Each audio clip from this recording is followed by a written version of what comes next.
വാർദ്ധക്യം വന്നെടുത്തു, എഴുന്നേറ്റു നിൽക്കാൻ പോലും വയ്യാതായി.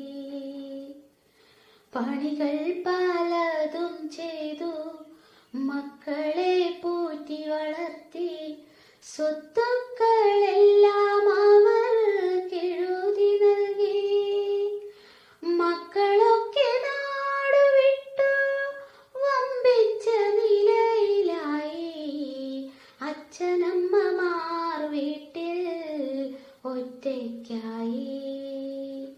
വാർദ്ധക്യം വന്നെടുത്താൽ മക്കൾ മരുമക്കൾക്ക് വൃദ്ധ